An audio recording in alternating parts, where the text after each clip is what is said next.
tinoda kufadza njere. Alisunga topo sanokundipa moko pati iri pano nasi aisi yekwere. Mafesi ngatidye mari tisairegerere kana ikapera pano tiri haripere. Ndogona kurura kurugwa ndotengesa zvese nebhandi rekupopesa. Ndikaenda handidzoki chero mukati chidzoka kuita kunge roki. Nemafaro ndinoenda nenyika kunge toki. Ndofembedza pane hwema kuita kunge boki. Nawana dem time topinda rokeshani. Apa musazofunza makweshani. Obviously tenge toda mastonyani ekuti tigopinda paseshani. Chamba chiri mumusoro wawa uri mumusoro. Zvimoko zviri mumusoro. Akanasi ndakatakura mutoro. Nawana dem ndakasenga mutoro.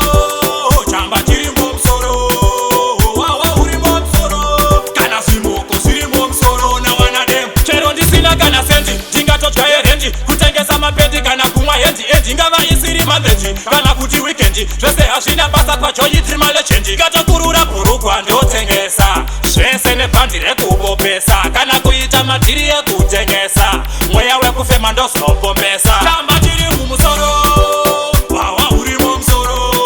Zvimoko zviri mumusoro.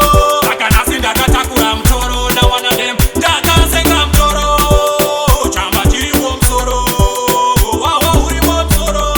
Kana zvimoko zviri mumusoro. Nawana dem ndikaenda handidzoki chero mukati chidzoka kuita kunge roki. Nemafaro ndinoenda nenyika kunge toki. Ndofembedza pane hwema kuita kunge boki. Nawana dem time topinda rokeshani. Apa musazofunza makweshani. Obviously tenge toda mastonyani ekuti tigopinda paseshani. Chamba chiri mumusoro wawa uri mumusoro.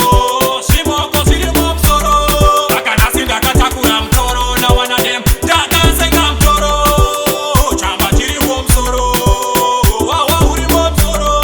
Kana zvimoko zviri mumusoro. Nawana dem saka vhura doro mika vhura doro. Eusindipe doro tinoda kufadza njere. Alisunga topo sanokundipa moko pati iri pano nasi aisi yekwere. Ndati ndisina kana sendi ndingatodya herendi. Kana isipo manje mari yatoke. Ndingatokurura bhurugwa ndotengesa zvese nebhandi rekubopesa.